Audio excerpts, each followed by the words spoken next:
Hello guys, good morning. Now I'm here in Doha Clinic Hospital.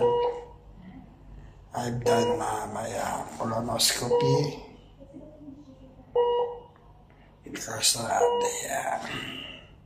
the doctors confused what happened to my abs. So to make it sure, sinuotan ako ng camera sa abdomen ko through my arum. So gayan sa awa ng Diyos, tapos na yung aking procedure. So ang mga ginawa ko before the procedure is nag-fasting. Kumain ako my last meal yesterday, July 9, 9 a.m. Yan yung aking huling pagkain. Then after that, na lang ako. Puro liquid, soft drinks, pwede. Juices, pwede, kagaya ng mga orange juice, yan. Basta ang iniinom ko ng mga juice, walang pulp. Pwede rin tubig, para hindi ako ma-dehydrate. Tsaka para malinis yung abdomen ko. Uminom din ako ng Pico, para magkaroon ako ng dehydration, para maubos yung aking para malinis ang abdomen ko. Kasi after kong mag-eat ng Pico, nag-dehydrate ako, so inilabas ko lahat yung kinain ko. Yan. Then schedule ako ng aking colonoscopy ngayon, December 10, 9 a.m. So, ang procedure ko, tinurukan nila ako ng anesthesia. Yan, then kinuha nila yung aking vital signs, yung aking blood, yung aking temperature. Then after that, okay na, nag-proceed na kami doon sa aking procedure. So, sinuotan nila ako ng camera sa aking puwet. Yun yung colonoscopy. Para ma-check ni Doc kung ano ba talaga yung aking kalagayan ng aking abdomen. Kung meron ba akong kung meron ba akong sa colon cancer, or it's just gastroenteritis, or meron akong appendicitis. So doon pa lang ma-check after ng colonoscopy.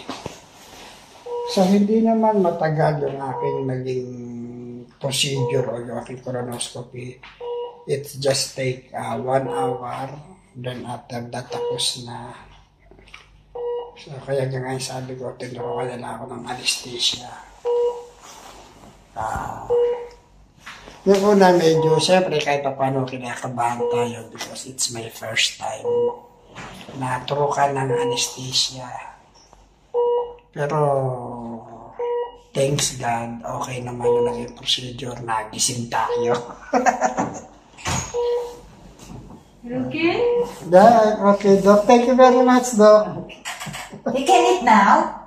She tell you the sentence. Thank you.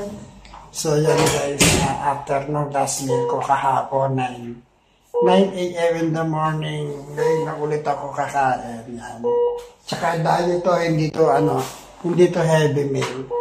Para lang magkaroon tayo ng laman yung tiyan natin kasi kahapon pa tayo walang kain. Tapos yan. Yung naman, yung ininom ko na gamot na para magkaroon ako ng dehydration, yung Pico. So, okay naman siya kasi expectation ko, pag uminom ako ng gamot na Pico, hindi ko magugustuhan yung lasa. Pero, mali ako kasi meron pala siyang orange flavor. So, madali siyang inumin.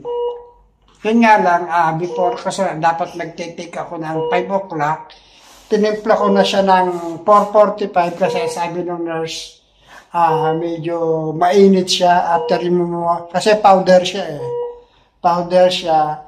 So, mainit daw siya after mo ma-mix. So, nag-take ako ng 15 minutes para malamig siya bago ko siya i-take. Yun. And syempre, thanks to my wife. Ko, yan. Si Mama Mita, yan. So, nag-leave siya for work just to come with me or go with me para sa aking procedure, diba? Yan. Salamat, Mamita. I love you. So, ngayon, tapos na yung procedure ko. We are waiting lang dun sa magiging finding the doctor. So, sana naman walang makitang abnormalities. Tapos, kasi kung may makita siya na something na kailangan i-treat, so kukuha siya ng biopsy, magbabiopsy ako, then i-check niya. Na, ano naman yan,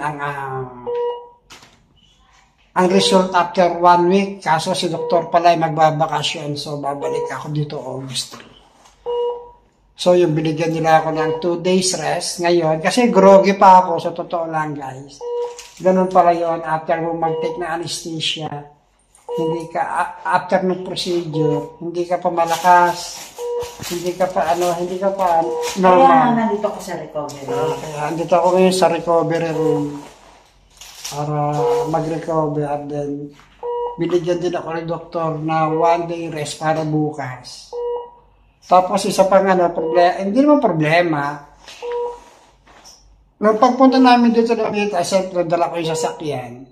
Yung pala, after nung Sinabi ko na sa iyo mag-Uber 6 hours pala bago ka pwede mag-drive. But no problem, bukas pa naman ang uwi ko eh. Hindi Uwi na pala ako ngayon, then sa bahay na lang ako magpapahinga. Mamaya balikan na lang natin. Madali naman yun, nasa parking lot naman. Hindi naman yung magagalaw doon. So, babalikan ko na lang yung sasakyan. So, yun lang guys, update ko lang kayo. Bakit ako nag-undergo ng colonoscopy? Kasi a week ago, Tuesday, nakaramdam ako ng pananakit ng tiyan ko. Last week, nakaramdam ako ng pananakit ng tiyan. Ito guys, tip na rin to, pagka ganito ang mga nararamdaman nyo. So, better go to your physician. Yan. Kasi during my travel, morning, nakaramdam ako ng sakit ng tiyan, pero binaliwala ko siya.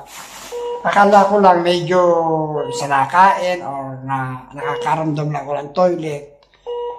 So, hindi ko siya ininda. Pagdating ko lang sa company, nag-toilet ako. Then after ko mag-toilet, hindi pa rin nawala yung sakit. Pero come and go siya, come and go. Hindi siya continuous na masakit ang tiyan. Come and go. Then the second day, masakit pa rin siya. Pero sabi ko, baka may nakain niya lang ako masama. Hindi pa ako nag-take na medicine. Wala akong tinitake na medicine. Then the third day, Wednesday, hindi na ako nakapasok. Pagising ka ng umaga, talagang masakit na siya. Hindi na ako nakapasok. Then, after, hindi na ako nakapasok, 9 p.m., nagpunta kami ni Mamita sa doktor para mag-consult na kasi 3 days na tsaka continuous yung sakit niya. So, ang tingin sa akin ni yung doktor dito sa Doha Clinic is gastroenteritis. So, binigyan niya lang ako ng mga medicine, gamot, para i-take ko siya para mag-subside yung sakit. Then, pag uwi namin, nag-take ako ng gamot, hindi pa rin nawawala yung sakit. For the whole night, hindi niya ako pinatulog. Talagang whole night hindi ako nakatulog hanggang Thursday afternoon, dinalan ako ni Mamita ng pagkain. Yung pagkain hindi ko na nakain. Wala akong panlasa. Tapos parang masusuka ako. So, nag-decide na kami na pumunta na kami ng emergency. Para magpa-admit na, para magpa-ano na. Kasi talagang masakit na. Then after that, ayun nga, chinik nila yung mga vital signs ko, yung sugar. Then sabi nila, for admission ako. So, siyempre, kinabahan na tayo, admission. Siyempre, babayad tayo sa hospital. After ko naman, sabi naman nila, kami sa insurance ko, covered yung admission ko. Tapos sabi ng doktor, may kumusap sa akin, doktor, hindi ko lang sino ang pangalan niya, mami. Hindi ko lang alam ang pangalan niya. Ayun, sabi niya, kung hindi kami ma-admit dito, kasi kung pending sa insurance, i-refer nila kami sa HAMAD. Yung HAMAD, yung government hospital dito. Ayun, wala kaming babayaran din doon. Pero hindi option ng kami ay umuwi. Kasi parang severe na yung nangyari sa akin naman, Talagang hindi na nila ako nilubayan. Hindi ka pwedeng umuwi. Kailangan mo ma-admit para ma-observe yung kalagayan ko. Yun. Tapos yun, hanggang sa na-admit na nga ako. Tapos, kaya pa yung binigay sa akin ni Dr. Nagabote hindi na tumatalaw. Masyado na mataas yung inflammation ko. Talagang yung tiyan ko, pagana yung tiyan ko, mami, gas, ganon. Tapos nagkaroon pa rin sila ng, ano bang tawag doon? Findings, na baka may problema sa akin, appendicitis. Kasi pag pinapress nila yung tiyan ko, masakit. Maybe because full of gas na yung tiyan ko. Tapos meron na ng inflammation. So, tinignan ako, 5 or 6 doctors yung tumingin sa akin just to make sure kung ano talaga yung kalagayan ko. Meron pa nga nasabi, baka magkaroon ako ng surgery sa appendicitis. Kaya ang ginawa nila sa akin, nag-CT scan ako at saka ako ay nag-ultrasound. Then, lumabas naman yung result sa ultrasound, nalaman nila na okay naman yung appendix ko.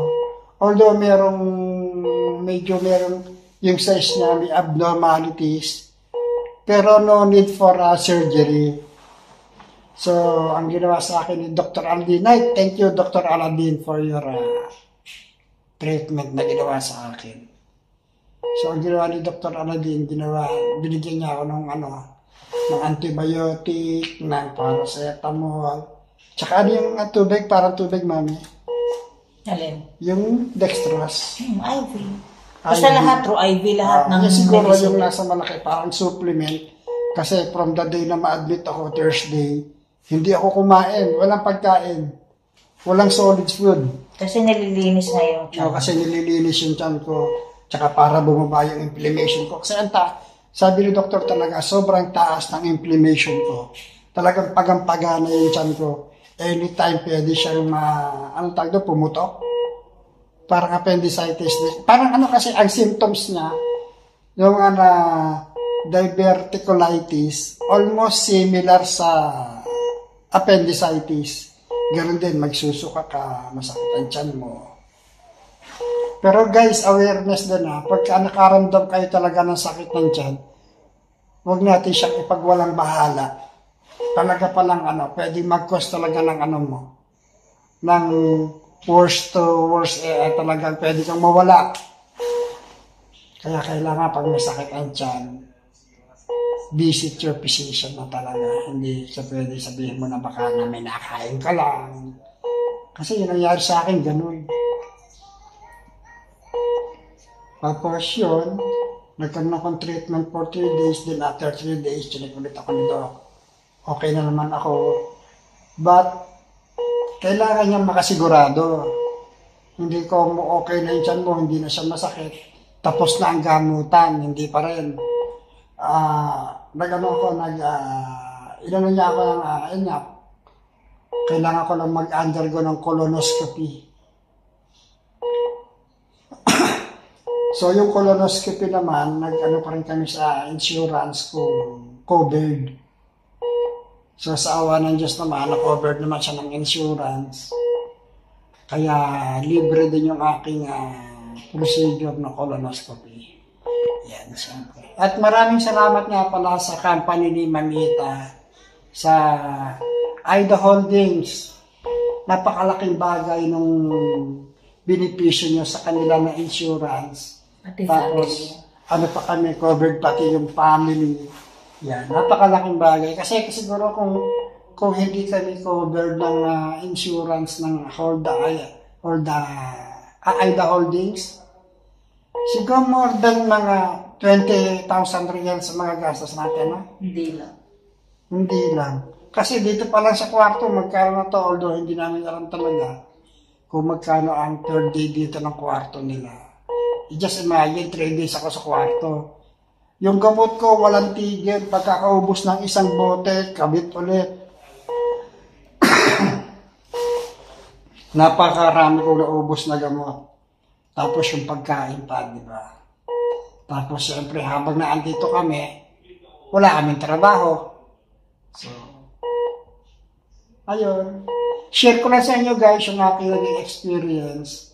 Thank you very much. Una-una siyempre kay Lord for guiding us. Pangalawa sa Aida. At siyempre sa mga doktor na tumingin sa akin. Although hindi ko nakuha yung mga pangalan ng doktor. Kay si Dr. Alabin, Dr. Alabin. Kaya maraming salamat. Sana lang, hope pa rin tayo guys. Pray for me na sana walang makita ng worst scenarios. Yung wala siyang makitang wala siyang makitang iba pang sakit. Yan. So guys, yung ano ko kasi yung hospitalization ka last week, hindi ko na i-video. Meron ka? Meron may mga video ako pero hindi ko na in-upload. Final mo na lang siya ka. Baka tsaka upload ko siya.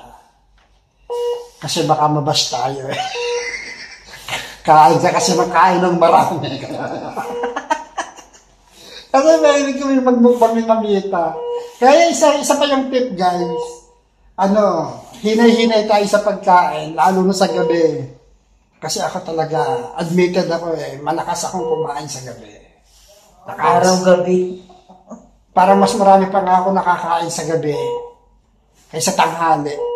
Kasi magana akong kumain sa gabi kasi kasabay ko yung aking wife. Kaya, hindi rin pala siya advisable. Tsaka yung kung wala naman kayong sugar, take a lot of fruits. Yan. Lalo na yung may mga, fiber. Yan. Like, banana, saging, yan, ganyan. Pares lang yun Oo nga na. Grogi pa siya guys. Grogi pa ako. So, yan guys, we are just waiting for the result of my procedure. Kain ka na. Tapos kakain na rin ako, then magpapahinga. Tapos binigyan ako ni Doc ng 2 days rest up to tomorrow. So Saturday na ako magtatrabaho. So yan guys, sana nakatulong sa inyo yung aking pagsasalaysay ng aking na-experience yan. Yung aking mga tips na pwede nyo gawin para maiwasan nyo yung dinanas ko. Kasi hindi natin pwedeng isaalang-alang yung ating buhay. Guys, hindi talaga.